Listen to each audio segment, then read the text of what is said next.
এখন যে কয়টা ক্ষমতায় বসে এগুলিও খোর, একটাও ভালো না। এখন যেটা বসছে এটাও খায়, শুধু হাত করে থাকে শুধু। কিন্তু আমরা তো অসহায়, বাংলাদেশের মানুষ অসহায়, ঘুষ ইচ্ছা করে বাইর করে, ঠিক না ঠিক? ঘুষ দিবেন না কাজ নাই।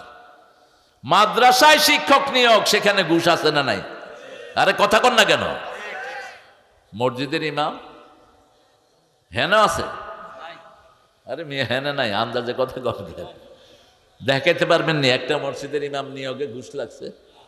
তো আন্দাজে কথা কন কেন? মাদ্রাসায় আছে, মাদ্রাসায় আছে।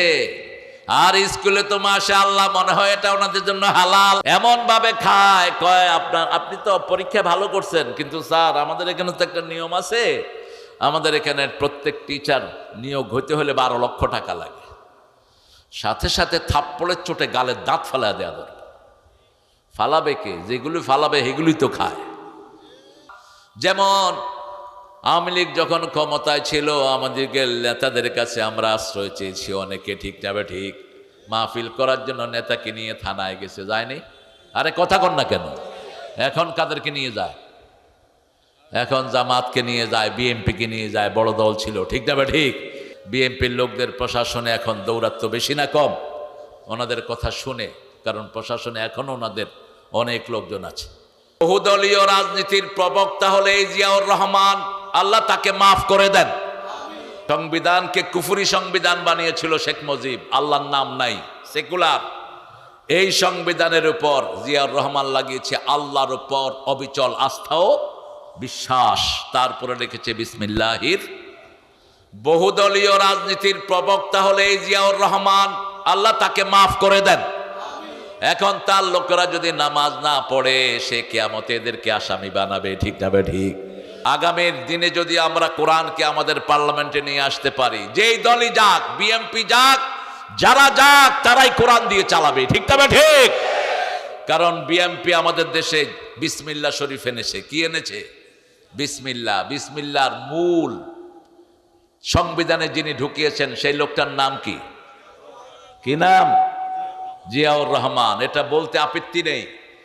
তার লোকেরা যদি বিসমিল্লাহ না মানে, তাদের জন্য সামনে কঠিন সময় আছে না নাই? এই জন্য আমরা কোরআন চাই। কি চাই? চান তো কোরআন। আমরা সূরা ফাতিহাকে বন্ধু বানাবো। রাসূল সাল্লাল্লাহু আলাইহি ওয়াসাল্লাম সূরা ফাতিহা কখনো এক নিঃশ্বাসে পড়েন নাই। মা আয়েশা বলতেন এত থেমে থেমে পড়তেন, কোরআন মনোযোগ দিয়ে শুনতে হয়। রাসূল সাল্লাল্লাহু আলাইহি ওয়াসাল্লাম সূরা ফাতিহা পড়তেন, মা আয়েশা বলতেন কখনো কখনো এত থেমে থেমে পড়তেন, এক আয়াত পড়লে আমাদের মনে হতো পরের আয়াত ভুলে গেছে। আর আমরা পড়ি কেমন? আলহামদুলিল্লাহি রাব্বিল আলামিন আর রহমানির রহিম। বিশেষ করে তারাবিতে মাশাআল্লাহ, তারাবিতে আমার ছেলে দুইটা আসছে যে জমজ, এদেরকে বললাম যে আব্বু তারাবি কেমন? কয় ছোট হুজুরের নিঃশ্বাস অনেক বড়, বড় হুজুরের নিঃশ্বাস ছোট। কইলাম বুঝলি কেমনে? কয় ছোট হুজুর এক নিঃশ্বাসে শেষ করে ফেলায়। কোথায় পেয়েছো এটা? নিষেধ। হদর পড়বা না নামাজে। নামাজে পড়তে হলে সূরা মুজাম্মিলে আল্লাহ বলছেন কুমিল লাইলা ইল্লা কালিলা নিসফাহু ওয়া বিনকুস মিনহু কালিলা আও জিদ আলাইহি ওয়া রাত্তিলিল কুরআনা তারতিলা। তারতিল কাকে বলে? দাওয়ে রিসাইটেড বাই মুহাম্মদ। বিশ্বনবী যেখানে পড়েছেন, যেখানে লম্বা করেছেন, ওটার নাম তারতিল। ওটার নাম কি? তারতিল। রাসূলের মতো করে পড়তে হবে। মদ গুন্না সবগুলো ঠিক করেছেন রাহমাতাল লিল আলামিন। যেমন রাসূল পড়তেন আলহামদুলিল্লাহি রাব্বিল আলামিন, থেমে যেতেন, লম্বা করে পড়তেন, লম্বা করে পড়তেন, থেমে যেতেন প্রতি আয়াতে। আর রহমানির রহিম মালিকি ইয়াউমিদ্দিন ইয়্যাকা না'বুদু ওয়া ইয়্যাকা নাস্তাঈন। কারণ প্রত্যেক আয়াতে কথা বলেন কে? মুসলিম শরীফের হাদিস, রাসূল বলছেন, রাসূলের কণ্ঠে আল্লাহ বলছেন কুসিমাতুস সালাতু বাইনি ওয়া বাইনা আবদি নিসফাইন। আমার বন্দে বান্দার মধ্যে আমি নামাজকে দুই ভাগে ভাগ করে নিয়েছি। বান্দা এক ভাগ পড়বে, আরেক ভাগ উত্তর দিবেন কে? যখন আপনি বলেন আলহামদুলিল্লাহি রাব্বিল আলামিন, আল্লাহ বলেন হামেদানি আবেদি। ও ফেরেশতারা, তোরা না বলেছিলে এরা ফিতনা ফাসাদ করবে? এখন তাকিয়ে দেখ, হাজার কাজ, ঝগড়া ঝাঁটি, পরিবারে শান্তি নাই, বিবি একদিকে, স্বামী একদিকে, সন্তান একটার অসুখ, আরেকটা শুয়ে আছে। এই অবস্থায় যখনই আজান হলো, কি সুন্দর মসজিদে এসে পড়ছে আলহামদুলিল্লাহি রাব্বিল আলামিন। তোরা সাক্ষী থেকে যা, আমার গোলামের গুনাহ সব আমি আল্লাহ মাফ করে দিলাম। হামেদানি আব্দি, আল্লাহ আমাদেরকে নিয়ে গর্ব করে যারা নামাজে দাঁড়ায়। এরপরে যখন আপনি বলেন আর রহমানির রহিম, আল্লাহ বলেন মাজ্জাদানি আবেদি, আমার গোলাম আমার বড়ত্ব বর্ণনা করছে। আপনি যখন বলেন মালিকি ইয়াউমিদ্দিন, আল্লাহ বলেন আসনা আলাইয়া আব্দি, বান্দা আমার উপর প্রশংসার ফুল ঝুড়ি দিচ্ছে। আপনি যখন বলেন ইয়্যাকা না'বুদু ওয়া ইয়্যাকা নাস্তাঈন, আল্লাহ বলেন হাযা বাইনি ওয়া বাইনা আব্দি ওয়া আব্দি মা সাআল, এটা আমার মধ্যে বান্দার মধ্যে, বান্দা আমার ইবাদত করবে, বান্দার সব প্রয়োজন পূরণ করে দিবেন কে? পাবনা তো এখন বাংলাদেশের শ্রেষ্ঠ জেলা। সবচেয়ে বেশি ঔষধ তৈরি হয় কোথায়? জোরে বলেন। বাংলাদেশের সবচেয়ে বড় ওষুধ কোম্পানির যে খ্রিস্টানটা মারা গেছে, এটার বাড়ি কোথায়? কি নাম জানি এটার? আতাইকুলা। এই বেটার আগের নাম কি ছিল? পোড়া কপাল। ইয়াকুবের ঘরে কুয়েস তুই স্যামসাং চৌধুরী হয়েছ। এই যে দুনিয়াতে রেখে গেছস, কিছুই তো কবরে নিয়ে যেতে পারলি না। ঠিক না? ঠিক। কি আফসোস এদের জন্য। অন্তত সামান্য ঈমানও নিয়ে গেলে নাজাতের ব্যবস্থা হতো। কিছুই নাই, ইসলাম থেকেই খারিজ। আমরা যেন ইসলাম নিয়ে যেতে পারি, আল্লাহ তৌফিক দান করেন। ইসলাম নিয়ে যেতে রাজি আছেন তো? আল্লাহ আমাদেরকে মুসলমান হিসেবে মৃত্যু দান করেন। এটা কার কথা? সূরা আল ইমরানের ৩ নম্বর আয়াতে আল্লাহ বলছেন ইয়া আইয়ুহাল্লাযীনা আমানুত্তাকুল্লাহা হাক্কা তুকাতিহি ওয়া লা তামুতুন্না ইল্লা ওয়া আনতুম মুসলিমুন। ১০৩ নম্বর আয়াতে আল্লাহ বলছেন ও মুমিনেরা, আল্লাহকে ভয় করো, ভয় করার মতো ভয় করো, মুসলমান না হয়ে কবরে যেও না। মুসলমান কাকে বলে? মান আসলামা ওয়াজহাহু লিল্লাহ, যে আল্লাহর কাছে নিজেকে আত্মসমর্পণ করেছে। রাস্তা দিয়ে যাওয়ার সময় মন চায় ওই গাছের ফল খায়, ওই গাছের আম ছিঁড়ি, কিন্তু আল্লাহ বলছেন না, ওটা তোমার নয়, তুমি ওটা ছিঁড়তে পারবা? জমিনে কাজ করতে গেলে আরেকজনের জমির আইল ঠেলে নিজের জমিতে নিয়ে আসে। আল্লাহ বলছে না, তোমার হাত ওই কাজটা করলে তুমি মুসলমান থাকতে পারবা না। অফিসে বসে আপনি ঘুষ খান, আল্লাহ বলছেন আর রাশি অল মুরতাশি কিলাহুমা ফিন্নার। ও নবী, আপনি বলেন যে ঘুষ খায়, যে ঘুষ দেয়, দুইজনই কোথায়? জাহান্নামে। আল্লাহ রাব্বুল আলামিন বলছেন আমার কাছে আশ্রয় চাও। আমরা বললাম আল্লাহ কেন আশ্রয় চাইতে হবে? আল্লাহ বলছেন আশ্রয় যারা চাইবে না তারা দুনিয়ায় চলতে পারবে না। আশ্রয়ের দরকার আছে। চারিদিকে শুধু রোগ আর রোগ, বাতাসের ভিতরে লক্ষ রোগ ঘুরে বেড়ায়। আশ্রয় দেওয়ার মালিককে? করোনার সময় মায়ের শরীর ভালো, মায়ের পেটে শিশুর গায়ে কি হয়েছে? করোনা। শিশুর কি? করোনা। রাখে আল্লাহ, মা রেখে। কত আমাদের দেশের পাশের দেশ এত বেশি মারা গেছে, যমুনার পানির স্রোত বন্ধ হয়ে গেছে, এত বেশি মারা গেছে।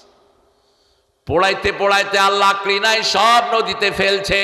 আমেরিকাতে 10 লক্ষ লোকের উপরে ঘরের ভিতরে কতগুলো পরে মরে পড়েছিল, কোনো হিসাব নাই। আমেরিকার মূল ল্যান্ড থেকে নিয়ে সাগরের ভিতরে, দ্বীপের ভিতরে এগুলোকে মাটি দেওয়ার ব্যবস্থা করেছে। কিন্তু বাংলাদেশ গরিব দেশ, সেই দেশটাকে হেফাজত করে দিয়েছেন কে? কারণ যেদিন করোনা প্রথম শুরু হয়, বেনমাজি গিয়ে মসজিদে ঢুকছে। ঠিক না ঠিক? ফজরের সময় দেখি যে মসজিদে আর জায়গা নেই। ফজরের সময় মসজিদে গেলাম, জায়গাই নেই, একদম প্যাকড আপ। বললাম এই তোমরা কোত্থেকে আসছো সিজনাল মুসল্লিরা? কয় আপনি শুনেন নেই আমগো দেশে করোনা আইছে। করোনা? আরে করোনা মানে কি? করবো না? কয় করোনা না, করমুনা না, এটা এমন রোগ ধরলেই ফিনিশ। তো তোমরা আইছো কে? কয় আল্লাহর কাছে না যাত্রাই চেয়েছি। অধিকাংশগুলো অজু যারা কিন্তু মসজিদে গেছে, হেফাজত করবেন কে? মসজিদ কার ঘর? কার ঘর?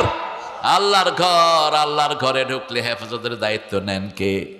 এই জন্য আল্লাহর ঘরে কেউ ঢুকলে আপনি তাকে মসজিদ থেকে বের করবেন না। একজন সাহাবী পেশাব করে দিয়েছে, তাকেও বের করা হয় নাই। রাসূলের আলোচনা শুনতে শুনতে পেশাব যে কখন পড়ে গেছে কইতেই পারবে না।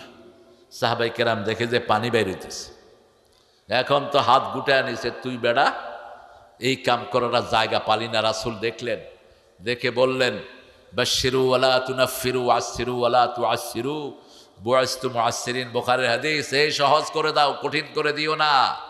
সুসংবাদ দাও, দুঃসংবাদ দিয়ে সরিয়ে দিও না। আমি সুসংবাদ দান করার, সহজ করার জন্য দুনিয়াতে এসেছি। সবার হাত নেমে গেল, মাহফিল শেষ হলো। রাসূল সাল্লাল্লাহু আলাইহি ওয়াসাল্লাম নিজে ওখানে পানি ঢালার ব্যবস্থা করলেন। ওই লোকটা রাসূলের আচরণ দেখে বলল, আল্লাহুম্মা ইরহাম আলাইয়া, আল্লাহ আমার উপর রহম করেন, মুহাম্মদ সাল্লাল্লাহু আলাইহি ওয়াসাল্লামের উপর রহম করেন, যারা আমাকে মারতে ধরছে তাদের উপর রহম কইরেন না। আমাদের সময় হলে তো আমরা মেরেই ফেলতাম পিটায়, ঠিক না বেটি? কত ধৈর্যশীল ছিলেন রাহমাতাল লিল। মসজিদ থেকে কাউকে বের করবেন না। যে কোনো হিন্দুরও মসজিদে যাওয়ার অধিকার আছে না নাই? মসজিদ কার ঘর? আল্লাহর ঘর। ও যদি দিন শিখতে যায় আপনি তাকে বের করতে পারবেন না। বহু মানুষ আলহামদুলিল্লাহ এখন ভারতে মুসলমানের সংখ্যা বাড়ছে না কমছে? সবচেয়ে বেশি মুসলমান হচ্ছে এখন ইউরোপ আর আমেরিকায়। দলে দলে মানুষ পড়ছে লা ইলাহা লা ইলাহা ইল্লাল্লাহু মুহাম্মাদুর রাসূলুল্লাহ সাল্লাল্লাহু। তা আপনি যখন কারোর সাথে কথা বলবেন, যদি মধ্যখানে একটু গ্যাপ না দেন, উনি কি উত্তর দিতে পারবে? যেমন আপনি আলহামদুলিল্লাহ পড়লে উত্তর দিচ্ছেন কে? তা আপনি যদি বলেন আলহামদুলিল্লাহ রাব্বিল আলামিন আর রহমানির রহিম, উত্তর দিবে কোথা থেকে? আপনার কাছে একজন আসছে, আপনি বলেন ভাই আপনি কেমন আছেন? আমি ভালো আছি। আপনার কি খাইছেন, কি দিয়ে খাইছেন? ওই লোকটা কি মনে করবে আপনারা বলেন তো? কি মনে করবে? পাগল। তা আপনার নামাজে এই পাগলামি করেন কেন? রাসূল বলছেন নামাজে ঢুকলেই দুইটা শয়তান দুই পাশে দাঁড়ায়। কয়টা? একটা বলে ফাক্কির হাকাদা, ফাক্কির হাকাদা, এটা চিন্তা কর, এটা চিন্তা কর। নামাজের বাহিরে কোনো চিন্তা নাই। নামাজে ঢোকার পরে 14 গোষ্ঠীর চিন্তা সব মাথায়। দোকানের কোথায় কোন কুকাম করে থুয়ে আসছে সেটাও মাথায় ঘুরে, ঠিক তবে ঠিক। এই জন্য নামাজে ঢোকার সময় আশ্রয় চাইতে হবে কার কাছে? আল্লাহর কাছে। আল্লাহ আশ্রয়ের জন্য দুইটা সূরা শিখিয়েছেন। রাসূল 5 ওয়াক্ত নামাজে আল্লাহর কাছে আশ্রয় চাইতেন। 5 ওয়াক্ত নামাজে দুইটা সূরা পড়তেন। সকালে 5 ওয়াক্ত নামাজের পরে 3টা সূরা পড়তেন, আবার শোয়ার সময় বিছনাতে এই 3টা সূরা পড়তেন। এই 3টা সূরা যারা পড়বে তাদেরকে সব রকমের আশ্রয় দান করবেন কে? প্রথম আশ্রয়ের জন্য সূরা কুল আউযু পড়েন। কুল আউযু বিরাব্বিল ফালাক মিন শাররি মা খালাক ওয়া মিন শাররি গাসিকিন ইযা ওয়াকাব ওয়া মিন শাররিন নাফাসাতি ফিল উকাদ ওয়া মিন শাররি হাসিদিন ইযা হাসাদ। কেউ যদি জাদু করে আপনাকে জাদু নষ্ট হয়ে যাবে। মিন শাররিন নাফাসাতি ফিল উকাদ, ওই যে দাদিতে গিঠ্ঠে মারে, গিঠ্ঠু নষ্ট হয়ে যাবে। রাসূলকে জাদু করেছিল ওই ইহুদির বাচ্চা আসাম ইবনে লাবিদ, তার মেয়েকে দিয়ে রাসূলের চুল মুবারক চুরি করে নিয়ে 11টা গিট দিছে। কয়টা? 11টা গিট দিয়ে কূপের ভিতরে ফেলেছে। রাসূল পড়তেন ভুলে যেতেন, নামাজ পড়তেন ভুলে যেতেন, ওযু করতেন ভুলে যেতেন, প্রচণ্ড বেদনা হতো মাথায়। বেশ কয়েক মাস এই কষ্ট রাসূলের হলো। অবশেষে রাসূলের মাথার পাশে একজন ফেরেশতা, পায়ের কাছে একজন ফেরেশতা এসে বসে প্রশ্ন করছেন একজন আরেকজনকে, মা মারদু, মুহাম্মদ সাল্লাল্লাহু আলাইহি ওয়াসাল্লামের রোগ কি? উত্তর দিল মারদুহু আস-সিহর, তার অসুস্থতা হলো জাদু। কে করেছে? ওই ইহুদির বাচ্চা করেছে। কোথায় ফেলেছে? ওই কূপের ভিতরে। ওখান থেকে চুলটা উঠানো হলো। 11টা আয়াত আল্লাহ নাজিল করলেন। কুল আউযু বিরাব্বিন নাস এবং ফালাকের মধ্যে কয়টা আয়াত? 11টা আয়াত। 11টা আয়াত পড়লো, গিটটা খুলে গেল, রাসূলের শরীর সম্পূর্ণ ভালো হয়ে গেল। এরপর থেকে 5 ওয়াক্ত নামাজেই তিনি ফজর, জোহর, আসর, মাগরিব, এশা 5 ওয়াক্ত নামাজে এই 3টা সূরা পড়তেন। ফজরে পড়তেন 3 বার করে 9 বার, আর জোহরে, আসরে, এশায় পড়তেন একবার করে, আবার মাগরিবে পড়তেন 3 তিরিকা 9 বার করে। পড়েন তো আপনারা? কথা কন না কেন? পড়েন? কয়বার পড়বেন মাগরিবে? তিন তিরিকা নয়, কুল হুয়াল্লাহ 3 বার, ফালাক 3 বার, নাস 3 বার। আশ্রয় মানে হলো কাউকে সব জিনিস থেকে হেফাজত করা। তো আশ্রয় যখন মানুষের কাছে কেউ চায়, মানুষ আশ্রয় দেয় সামান্য, আর আল্লাহর কাছে যখন আশ্রয় চায় ভিতরে বাইরে সব আশ্রয় দান করে দেন কে? রাসূল সাল্লাল্লাহু আলাইহি ওয়াসাল্লাম বলছেন, যখন কেউ এই 3টা সূরা পড়ে, কুল হুয়াল্লাহু, কুল আউযু বিরাব্বিল ফালাক, কুল আউযু বিরাব্বিন নাস, তার উপরে নিচে সামনে ডানে বাঁয়ে সব দিক থেকে ফেরেশতা তাকে ঘিরে রাখে। আপনি দেশের যত বড় প্রেসিডেন্ট হোক, সামনে পিছে কিছু গার্ড থাকে, ঠিক না ঠিক? কিন্তু সারাক্ষণ তার শরীরের লাগে লেগে থাকার কোনো গার্ড তার কাছে থাকে না। কিন্তু যখনই এই 3টা সূরা পড়বেন, আপনাকে সব দিক থেকে পাহারা দিবেন কে? এখন বলেন ফেরেশতার সাইজ কত? একজন ফেরেশতা কত বড় হয়? সবচেয়ে ছোট ফেরেশতার সাইজ কত? যখন নাজিল হলো জাহান্নামে 19 জন ফেরেশতা, আবু জেহেল আবু লাহাব বলল, ওই তোরা কে কোথায় আছিস? বেরিয়ে আস। মোহাম্মদ বলছে 19 জন ফেরেশতা জাহান্নাম কন্ট্রোল করবে, তোরা কে কে কয়জনকে জাহান্নামের ফেরেশতারা রাখবি?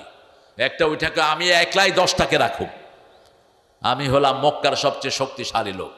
এবার মক্কার কাফেররা মিলে আরো কয়েকজনকে ভাগ করে দিল যে ঠিক আছে 19 জন ফেরেশতাকে আমরা ধরে রাখবো, আর ধরে রেখে জাহান্নামের কন্ট্রোল আমরা নেব, মুহাম্মদের সব লোকগুলোকে জাহান্নামে দেব, আমরা সব জান্নাতে গিয়ে বসে থাকবো।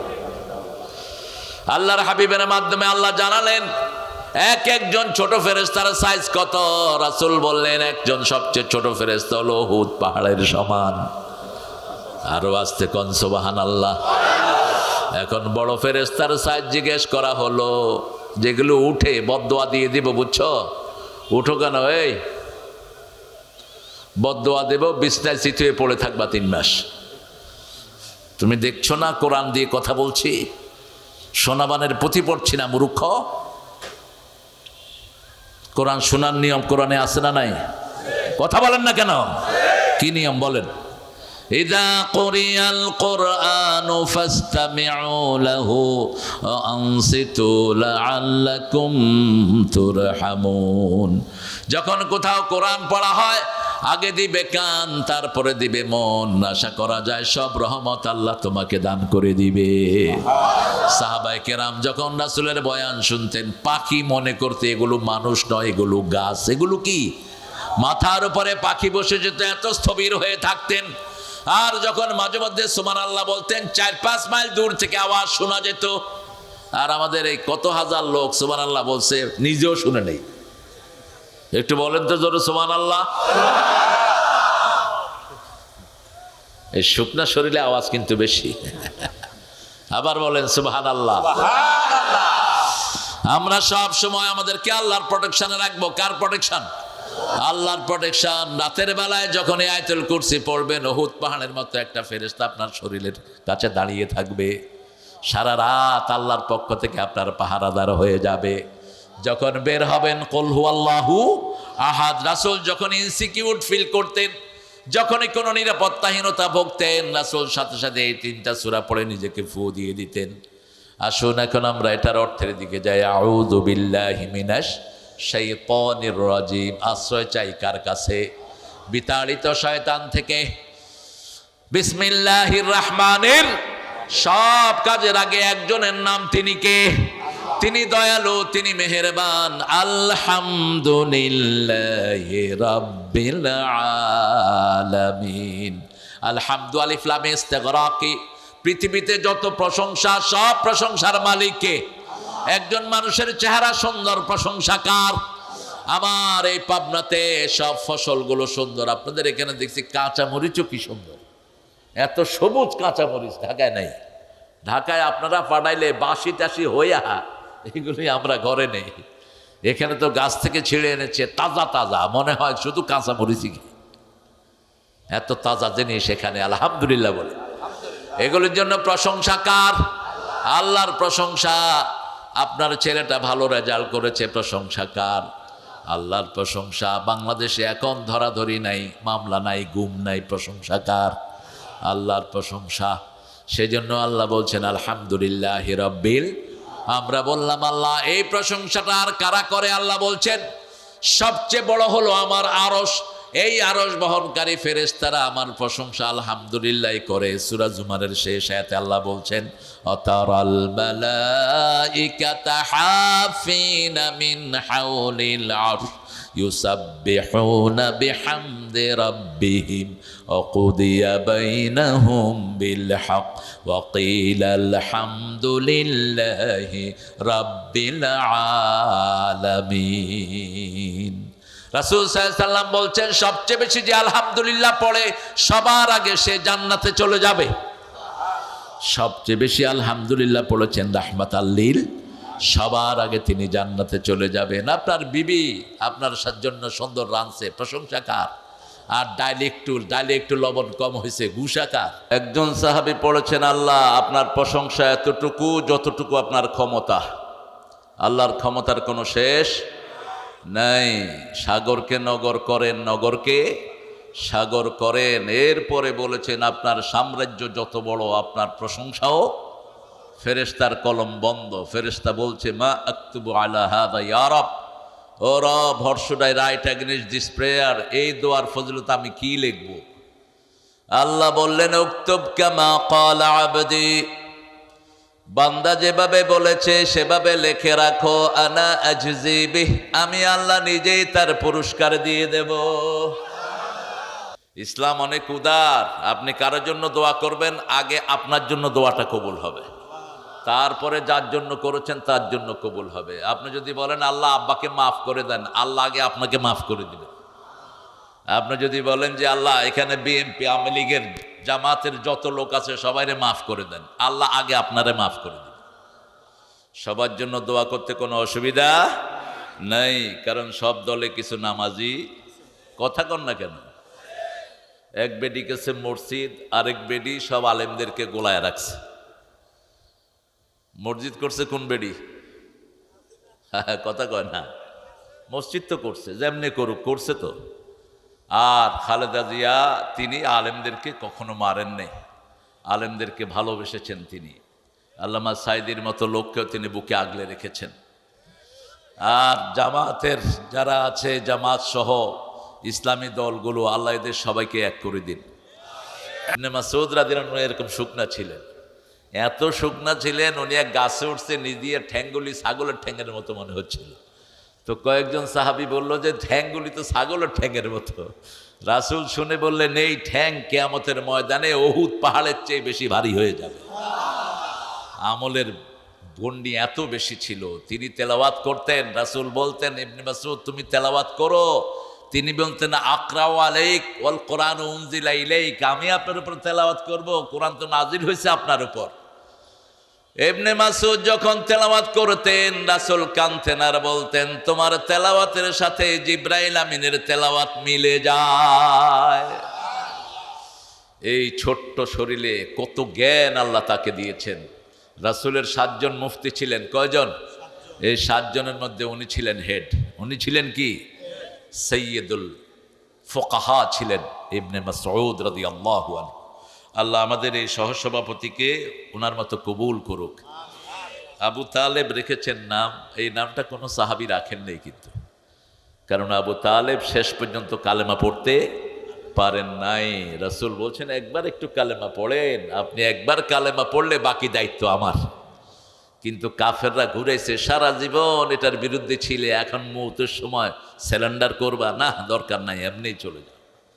রাসূল বলছেন, জাহান্নামীদের মধ্যে সবচেয়ে কষ্ট কম হবে আমার চাচার একটা জুতা, হালকা জুতা ওনার পায়ে পরিয়ে দেওয়া হবে আগুনের। এই জুতার তাপে মগজগুলো গলে গলে নাক কান বেয়ে পড়তে থাকবে।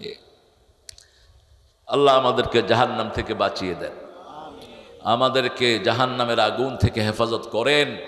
প্রত্যেক দিন 7 বার বলবেন। কয়বার? 7 বার। তাহলে জাহান্নাম বলবে, আল্লাহ এই লোকটারে জাহান্নামে দিয়েন না। আর 7 বার বলবেন, আল্লাহ আমাদেরকে জান্নাতুল ফেরদাউস দিয়ে দেন। বলতে পারবেন তো বাংলায়? তাহলে জান্নাতুল ফেরদাউস বলবে, আল্লাহ আপনার এই গোলামকে জান্নাতুল ফেরদাউস দিয়ে দেন। আমরা যেন এটা পড়তে পারি অনেক। আমরা কেউ এখানে থাকবো না, আমরা সবাই কবরের যাত্রী। কোথাকার যাত্রী? আসার সিরিয়াল হয়, যাওয়ার কোনো সিরিয়াল নেই।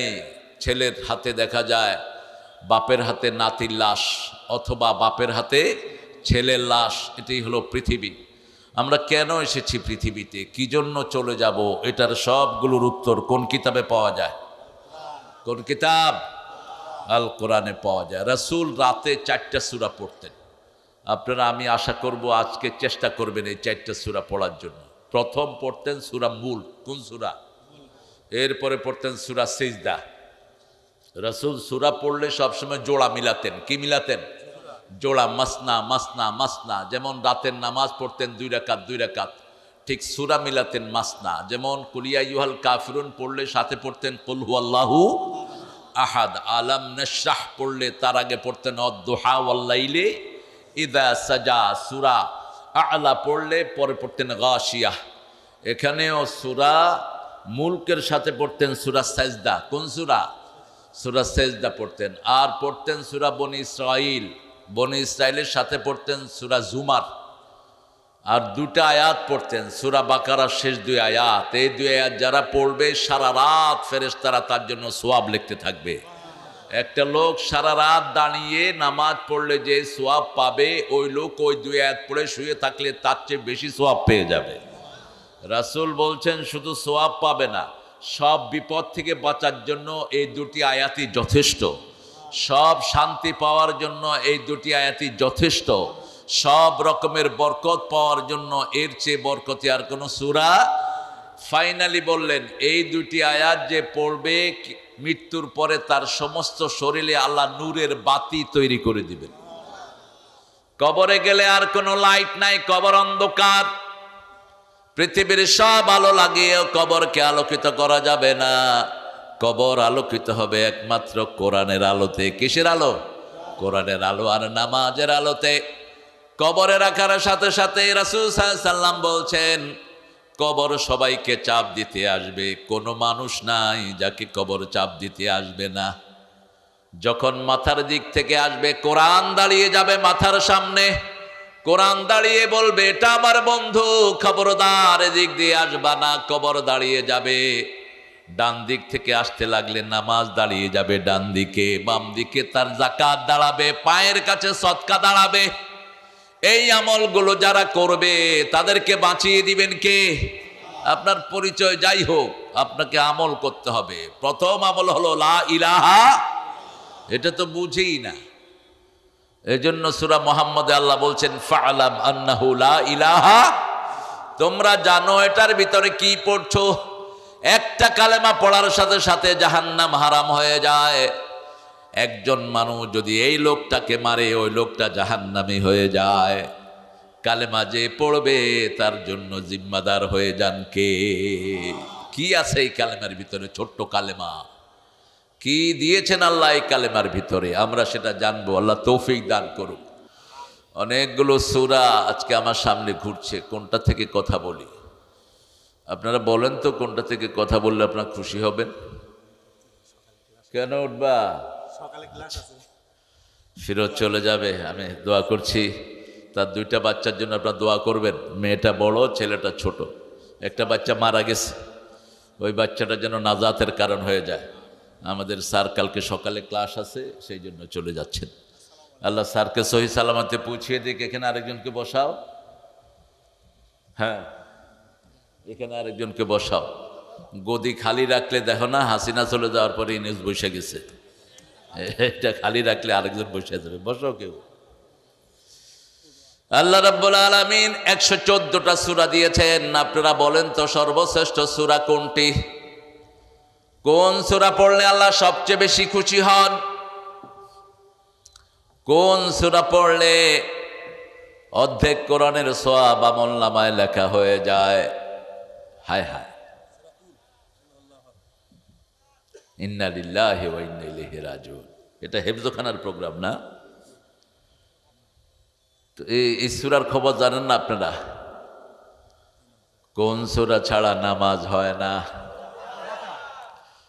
কোন সূরা পরিপূর্ণভাবে প্রথম একসাথে নাজিল হয়েছে? কোন সূরা? সূরাতুদ দোয়া।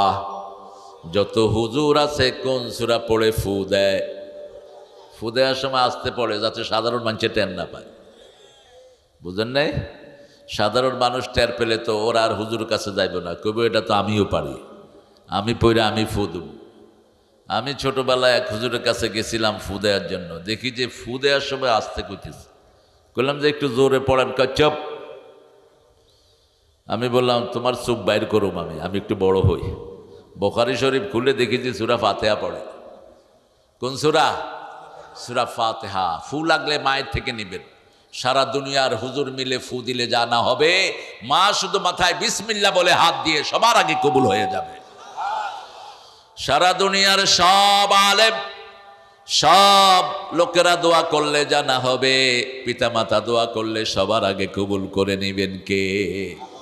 এমনকি রাসূল সাল্লাল্লাহু আলাইহি ওয়াসাল্লামের কাছে যখন মায়ের ব্যাপারে বিচারে দেয়া হলো, তিনি বললেন এটা মা ছেলের ব্যাপার, আমি কিছুই করতে পারবো না। যেই নবী হ্যাঁ বললে হালাল হয়, না বললে হারাম হয়, আঙ্গুল তুললে চাঁদ দুই টুকরা হয়ে যায়, পা উঠালে সিদরাতুল মুনতাহায় চলে যান, সেই নবী আলাইহিস সালাম বলছেন মা ছেলের ব্যাপার আমি কিছুই করতে পারি না। আবু হুরায়রা বললেন আমার মায়ের জন্য একটু হেদায়েতের হাত তোলেন।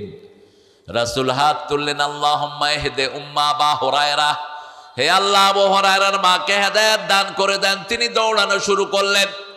লোকেরা ধরলো, দৌড়াও কেন? বলছে আমি দৌড়িয়ে দেখতে চাই আগে আমি বাড়ি যাই না আমার আগে রাসূলের দোয়া আমার বাড়ি চলে যায়।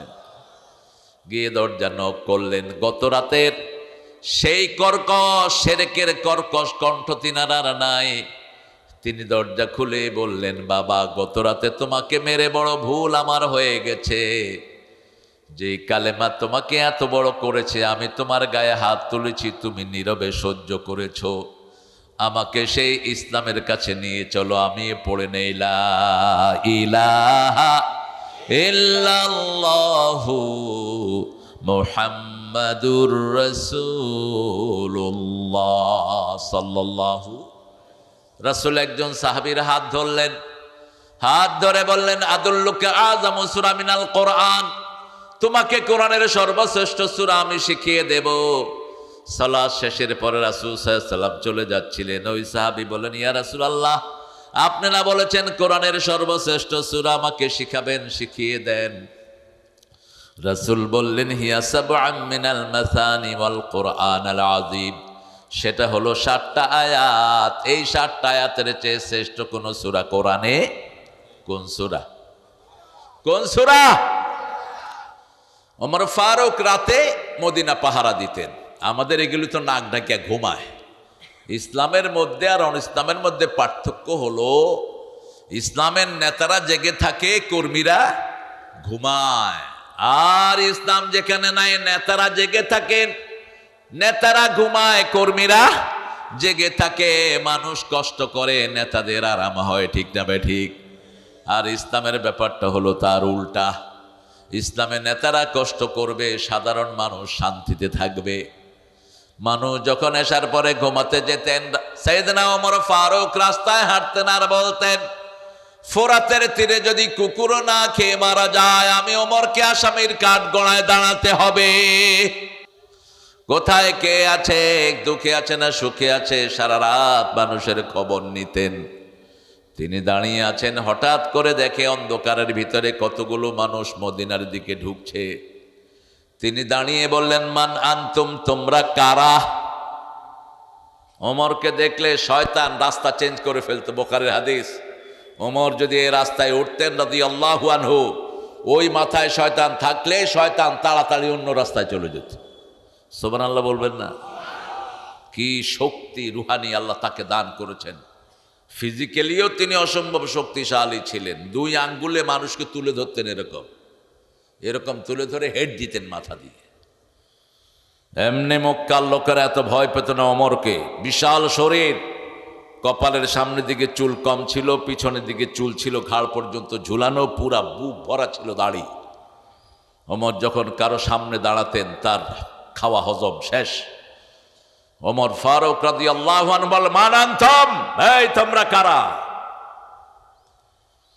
ভিতর থেকে একজন বললেন, নাহানু মুসলিমুন, আমরা মুসলমান।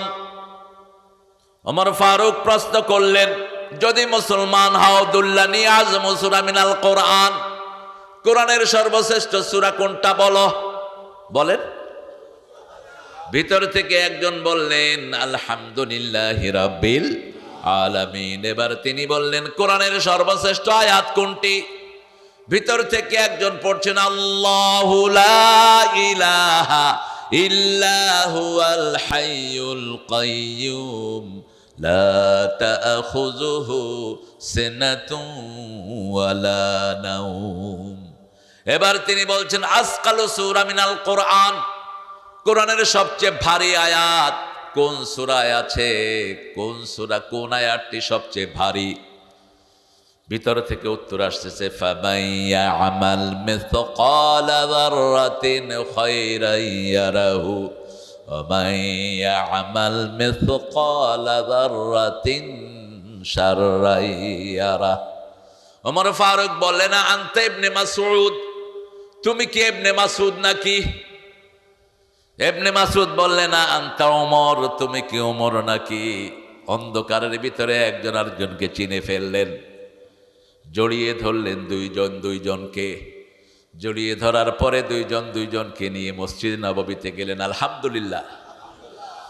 মানিককে কি চিনে? মানিক চিনে। আর শিয়ালে চিনে কচু নাকি? এটা ওই বেরিয়ে বলতো খুব, শিয়ালে কচু চিনে কি জানে? শিয়ালে কচু খায় কোনোদিন? আন্দাজে কইলে হলো শিয়ালে চিনে মুরগি। শিয়ালে কি চিনে? মুরগি চিনে। শিয়াল মুরগির তালাশে থাকে, কচু খায়া গলা চুলকাইবে কেমনে? আন্দাজে কথা কইও না, এগুলো বানায় নিও। আমরা আজকে সূরা ফাতিহা থেকে শিখবো, আল্লাহ তৌফিক দান করুক। সূরা ফাতিহা একবার পড়লে অর্ধেক কোরআনের সওয়াব। সূরা ফাতিহাটা আল্লাহ নিজেই সবাইকে মুখস্থ করায়া দেয়। মসজিদে গেলেই 3টা সূরা আল্লাহ উপহার দেন। কয়টা? সূরা ফাতিহা, কুল হুয়াল্লাহু, ইন্না আ'তাইনা কাল কাউসার। আমরা টের পাই না, কারণ আমরা জন্মের পর থেকে মসজিদে যাই, অটোমেটিক শিখে গেছি। ঠিক না বে ঠিক? আমাদের দেশের বহু হিন্দুরও এই 3টা সূরা মুখস্থ আছে না নাই? বহু হিন্দু এই 3টা সূরা মুখস্থ। কারণ এই 3টা সূরার চেয়ে সহজ আর কোন সূরা, অথচ এই 3টা সূরার চেয়ে দামি কোন সূরা কোরআনে নাই। সবচেয়ে দামি এই 3টা সূরা। রাসূল বলছেন সূরা ইখলাস যে একবার পড়বে 10 পারা কোরআনের সওয়াব তার আমলনামায় উঠে যাবে। সূরা ইখলাস যে 10 বার পড়বে জান্নাতে তার জন্য একটা মহাপ্রাসাদ হয়ে যাবে। সূরা কাউসার যে একবার পড়বে তার আমলনামায় প্রথম বললেন কোরআনের 4th অংশে 1/4 অংশের সওয়াব হবে। পরে আবার বললেন সূরা কাউসার যে একবার পড়বে অর্ধেক কোরআনের সওয়াব আল্লাহ তাকেও দিয়ে দিবে। প্রত্যেক সূরার আগে আল্লাহ বলছেন আমার নাম পড়বা। কার নাম? আমার নাম পড়বা। ফাইদা ক্বারাতাল কুরআন ফাস্তাইয বিল্লাহি মিনাশ শাইতানির রাজিম। সূরা আরাফে আয়াতটি এসেছে শেষের দিকে। আবার সূরা ফুসসিলাতের ভিতরে আল্লাহ একই আয়াত উল্লেখ করেছেন ফাইদা ক্বারাতাল কুরআন ফাস্তাইয বিল্লাহি মিনাশ শাইতানির রাজিম। যখন তোমরা কোরআন পড়বা শয়তান থেকে আশ্রয় চাও, কারণ শয়তান কোরআন সহ্য করতে পারে। এই জন্য বিগত সরকারের লোকগুলো কোরআন সহ্য করতে পারত। কোরআনের সবচেয়ে বড় প্রেমিককে জেলখানায় 13 বছর রেখে ইনজেকশন দিয়ে বিদায় করে দিয়েছে। আমি আপনাদের এই পাবনা এসে কত ফিরে গেছি। এই যে ছুপ্পু, যেটা ছুপ্পু নাকি এটার নাম, চুপ্পু, শাহাবুদ্দিন চুপ্পু, এই বেড়া আমার মাহফিল বন্ধ করেছে। ওই যে আপনাদের পাগলা গারদের সামনে মাহফিলটি ছিল, ওখানের যিনি এমপি ছিলেন তৎকালীন, তিনি আবার পছন্দ করেছিলেন যে হ্যাঁ কোরআন আমরা শুনবো, হুজুর আসুক, সমস্যা নাই। কিন্তু চুপ্পু আর চুপ্পুর পোলা মিলে এটাতে 44 ধারা জারি করছে। আল্লাহ যেন তোর বেহেশতের উপর 44 ধারা জারি করে দেয়। তুই কেমনে যাবি, কিয়ামতের ময়দানে উঠবি, আমরাও সেই দিন দেখে নেব।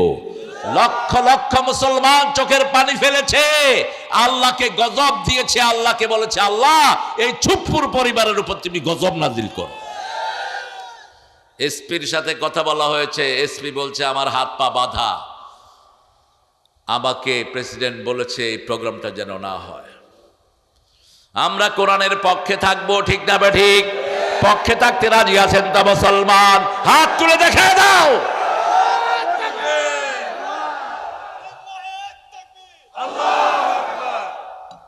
আল্লাহ কবুল করুক। কারণ আমরা কেউ এখানে থাকবো না, চোখ বন্ধ হলেই কোরআন ছাড়া কোনো কিতাব কথা বলবে না, কোরআনই আপনার সাথে কথা বলবে। আলহামদুলিল্লাহ বলি। আল্লাহ বলছেন রাসূল তিনবার আউযু বিল্লাহ তিন ভাবে পড়তেন। আউযু বিল্লাহি মিন হামাজিহি ওয়া নাফসিহি ওয়া নাফসিহি, আউযু বিল্লাহিস সামিউল আলিম মিনাশ শাইতানির, আউযু বিল্লাহি মিনাশ শাইতানির রাজিম, বিসমিল্লাহির রহমানির রহিম।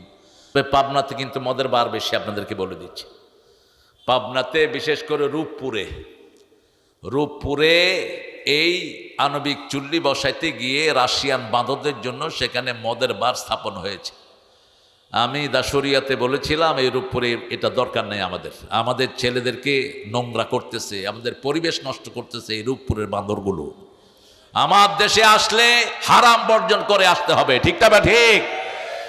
আমরা মাহফিলের শুকরিয়া আদায় করি, অনেক ছোট্ট জায়গাতে আপনারা একটা বড় আয়োজন করেছেন। আমি বোধহয় কবে করছি এত ছোট মাহফিল, আমার মনে নেই। এত ছোট জায়গায় আপনারা মাহফিল আয়োজন করেছেন। খায়ের হাসানপুর আশরাফুল আশারাতুস সোহাদা কারা এরা? ও স্বাধীনতা, আরে আল্লাহ সবাইকে জান্নাতুল ফেরদাউস দান করুক। এই আশারা সোহাদাকে আশারা মুবাশশারার সাথে আল্লাহ কবুল করুক। দারুল উলুম হাফেজিয়া মাদ্রাসা ও এতিমখানা লিল্লাহ বোর্ডিং এর উদ্যোগে প্রতিষ্ঠাতা মরহুম শামসুর রহমান মণ্ডল গত বছর মারা গেছেন। এই যে বাসায় ছিলাম, ওনার দুইটা ছেলে একটা মেয়ে, নাতিটা আসছে এখানে। আল্লাহ তাদের পরিবারকে কবুল করুন, তাদের গুনাহগুলো আল্লাহ মাফ করে দিন। আপনারা আমিন বলছেন, আগে আপনাদের গুনাহ মাফ হবে, এবার বলেন আমিন। স্বার্থ আছে যেখানে আমরা আছি। এখানে আজকে আমাদের আলহামদুলিল্লাহ, আমার আগে কথা বলেছে মাকসুদ আল মাসউদ আজমি, অনেক সুন্দর কথাও বলে।